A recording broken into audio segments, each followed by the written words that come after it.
प्रकटीकरण अध्याय 1. प्रस्तावना व नमस्कार. येशू ख्रिस्ताचे प्रकटीकरण. हे येशू ख्रिस्ताचे प्रकटीकरण आहे. ते देवाने ज्या गोष्टी लवकरच घडणे आवश्यक आहेत त्या आपल्या दासांना दाखवण्यासाठी ख्रिस्ताला दिले आणि ख्रिस्ताने त्याच्या देवदूताला पाठवून या सर्व गोष्टी योहानाला कळवण्यास सांगितले. योहानाने देवाच्या वचनाविषयी व येशू ख्रिस्ताविषयी म्हणजे त्याने जे जे पाहिले त्या सर्व विषयी साक्ष दिली. या संदेशाची वचने वाचणारे, ती ऐकणारे व त्यामध्ये लिहिलेल्या गोष्टी पाळतात ते धन्य आहेत, कारण काळ जवळ आला आहे.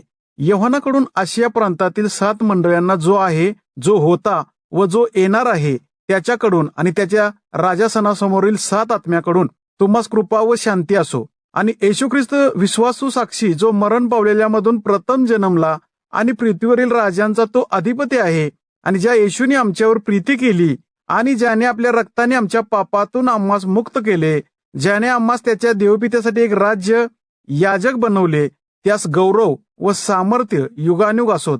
आमेन. पहा, तो ढगासह येत आहे. प्रत्येक डोळा त्यास पाहिल. ज्यांनी त्यास भोकसले ते सुद्धा त्यास पाहतील. पृथ्वीवरील सर्व वंश त्याच्यामुळे आकांत करतील. असेच होईल. आमेन. प्रभुदेव जो आहे, जो होता आणि जो येणार आहे, जो सर्वसमर्थ, तो म्हणतो, मी अल्फा आणि ओमेगा आहे,